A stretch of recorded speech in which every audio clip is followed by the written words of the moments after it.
Hi friends, இதுதான் நான் செய்கிற கார்மெண்ட்ஸ். பெங்களூரில் இது கார்மெண்ட்ஸ். அப்படின்னா கார்மெண்ட்ஸில் பீஸ் ஒர்க்கு. இங்கே தான் நான் வேலை செய்கிறது. வேலை முடிஞ்சிருச்சு. வழக்கமாக நாங்கள் 6:30 மணிக்கு வருவோம். ஆனால் இன்றைக்கி 5:30 மணிக்கே வந்துட்டேன். கொஞ்சம் காய்கறி எல்லாம் வாங்கணும்னு சொல்லிட்டு சனிக்கிழமைட்டு இந்த தெரு ஃபுல்லாக வச்சுருப்பாங்க. திங்கக்கிழமைலேருந்து வெள்ளிக்கிழமை வரைக்கும் வைப்பாங்க காய்கறி. இன்றைக்கின்ற பாட்டுக்கு வைக்கல. சரின்ட்டு எதிர்க்க ஒரு கடையில் காய்கறி இருந்துச்சு. அங்கே போய் பார்த்தா கேரட் எல்லாம் காஞ்சி போயிடுச்சு. அதனால் வேணான்னு சொல்லிட்டு ரிட்டர்ன் போயிட்டேன். காலையில் தான் ஃப்ரெஷ்ஷாக இருக்கும். வீட்டுக்கு போய் பொறுமையாக காஃபி குடிச்சிட்டு அப்புறமா பையனை கூப்பிட்டுக்கின்னு காய்கறி கடைக்கு போகலான்ட்டு வந்துட்டேன். பையனை கூப்பிட்டுக்கின்னு இப்போ சர்க்கிளில் கொஞ்சம் தூரம் வரணும். அங்கே கேரட் இருந்துச்சு. கேரட்டெல்லாம் வாங்கிக்கினேன். கேரட்டு, கொத்தமல்லி, பச்சை மிளகா, என்ன காய்கறி நம்ம வாரம்லாம் வாங்கி வச்சாலும் எதனா ஒரு பொருள் வாங்க வேண்டியது இருக்கும். சரின்ட்டு நான் வாங்கிக்கினேன். வாங்கிட்டு எங்கள் பையனை கூட கூப்பிட்டுன்னு வந்த வச்சு 50 ரூபாய் தண்டை வச்சான். அவனுக்கு போண்டா வேணும்னு கேட்டான். சரி, ஈவினிங் ஸ்நாக்ஸ் வேறு எதுவும் இருந்தில்லை வீட்டில். அதனால சரின்ட்டு 50 ரூபாய்க்கு போண்டா வாங்கிக்கினேன்.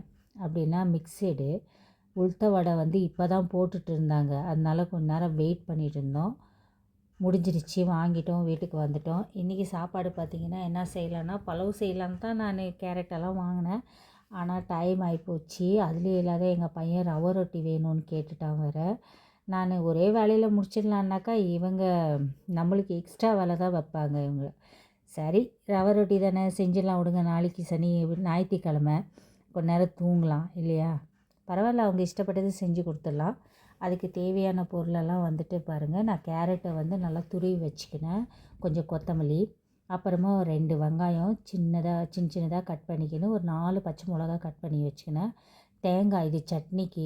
ரவை ரொட்டினாக்கா அப்படியே சாப்பிட முடியாது. அதனால் கொஞ்சம் சட்னி பண்ணிக்கலாம் நம்ம. இந்த கப்பில் நான் 3 கப்பு, கரெக்டாக 3 கப்பு ஆகிற அளவுக்கு நான் ரவை எடுத்துக்கினேன். வறுக்கிறதெல்லாம் தேவையில்லை. அப்படியே எப்படி வாங்கின்னு வந்தோமோ அப்படியே நம்ம ஒரு கடாயில் போட்டு எல்லாத்தையும் நம்ம கட் பண்ணி வச்சுருக்குறோம் இல்லைங்களா, கொத்தமல்லி, கேரட்டு. ஃபஸ்ட்டு கொத்தமல்லி சின்னதாக கட் பண்ணி போட்டுக்கலாம். கொத்தமல்லி எவ்வளோ போட்டாலும் நல்லா தான் இருக்கும். அதனால் ஜாஸ்தியாகவே போட்டுக்கலாம். இப்போ கேரட்டும் போட்டுக்கலாம். நல்லா துருவி வச்சுருக்குறோம் இல்லைங்களா, அதை அதிலே போட்டுக்கலாம். அப்புறமா வெங்காயம், பச்சை மிளகா, அதை ஃபஸ்ட்டு நான் கொஞ்சம் பாதி போட்டுக்கினேன். எல்லாம் மிக்சட் பண்ணிவிட்டு அதுக்கப்புறமா நான் கொஞ்சம் போட்டுக்குவேன் நான். அதனால தான் எடுத்து வச்சிட்டேன். 1/4 ஸ்பூனு, கரெக்டாக 1/4 ஸ்பூன் உப்பு போட்டுக்கினேன். தண்ணி ஃபஸ்ட்டு கொஞ்சமாக ஊற்றி நல்லாத்தையும் கலக்கி வச்சுக்கலாம். ஒரு சொம்பு தண்ணி எடுத்துருக்கிறேன் நான். அந்த ஒரு சொம்பு தண்ணியும் நான் ஊற்றிடுவேன் நான்.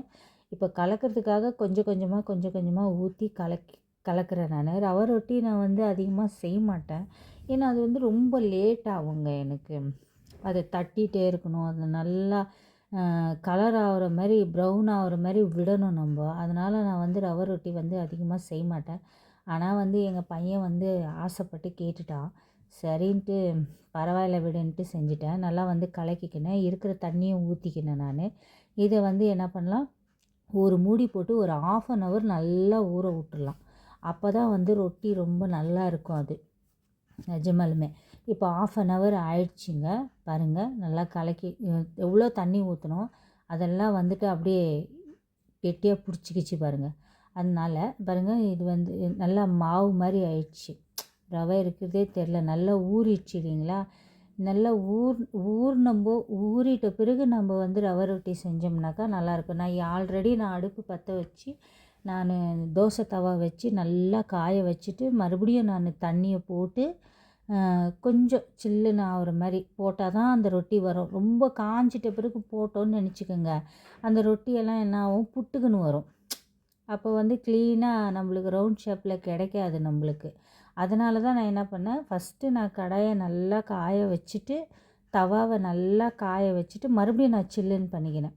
இதை நம்ம போடும்போது என்ன பண்ணோன்னாக்கா சிம்மில் வச்சுக்கணும். நம்ம கேஸை சிம்மில் வச்சுக்கணும். இல்லைன்னு நினச்சிக்கோங்க, அது நம்மளுக்கு கை சூடு அடிக்கும் நம்மளுக்கு. இப்படி தண்ணியில் தொட்டு தொட்டு தொட்டு தொட்டு தொட்டு நல்லா ரவுண்ட் ஷேப்பில் பண்ணிக்கலாம். நான் கொஞ்சமாக போட்ட வச்சு சின்னதாக வந்திருக்குது.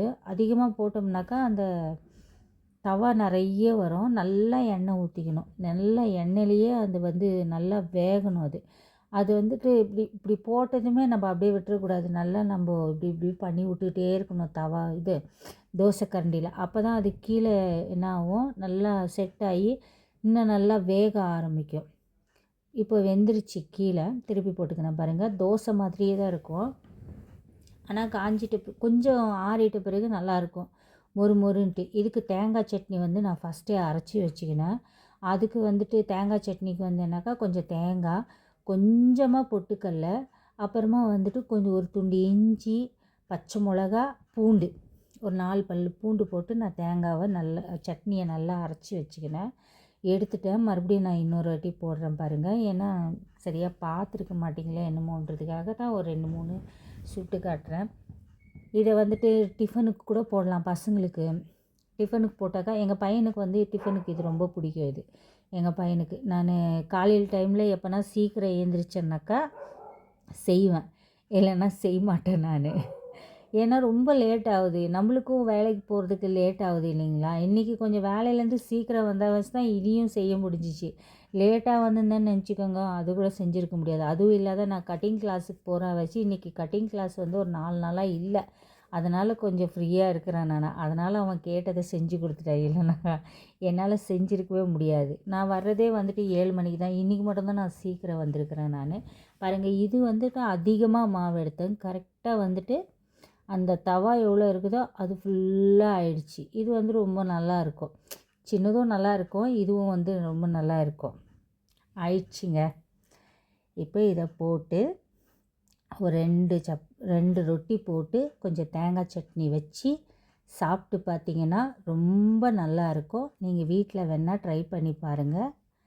ட்ரை பண்ணி பார்த்து எப்படி இருக்குன்னு சொல்லுங்கள். இதுதான் எங்களோட நைட் சாப்பாடு, நைட் டின்னரு. பிடிச்சிருக்கா இல்லையான்றதை கமெண்ட்டில் சொல்லுங்கள். நீங்களும் வேணால் ட்ரை பண்ணி பாருங்கள், ரொம்ப நல்லா இருக்கும் இது. உப்புமாவு சில பேருக்கு பிடிக்காது இல்லைங்களா. அந்த டைமில் என்ன பண்ணணும், நம்ம ரவை ரொட்டியாக செஞ்சிட்டோம்னாக்கா நல்லாயிருக்கும். ரவை தோசை கூட செய்யலாம், அது ஒரு டைமில் நான் செஞ்சு காட்டுறேன். ஆனால் நிஜமாலுமே சொல்கிறேன், நான் சாப்பிட்டு பார்த்தா எனக்கே ரொம்ப நல்லா இருக்குது எனக்கு. நீங்களும் ட்ரை பண்ணி பாருங்கள். உப்புமாவு சாப்பிடாதவங்க இந்த மாதிரி ரவை ரொட்டி செஞ்சுட்டாக்கா, எங்கள் தம்பிக்கெல்லாம் வந்து இந்த ரவை ரொட்டி ரொம்ப பிடிக்குங்க. நிஜமாக சொல்கிறேன், எங்கள் தம்பிக்கெல்லாம் வந்துட்டு சட்னியே தேவையில்லை. எங்கள் தம்பிக்கு அப்படியே சாப்பிடுவான். நான் மட்டும்தான் இதுக்கு சட்னி பண்ணியிருக்கிறேன், ஆனால் என் தம்பிக்கு சட்னியே தேவையில்லை. நிஜமாக நீங்களும் ட்ரை பண்ணி பாருங்கள்.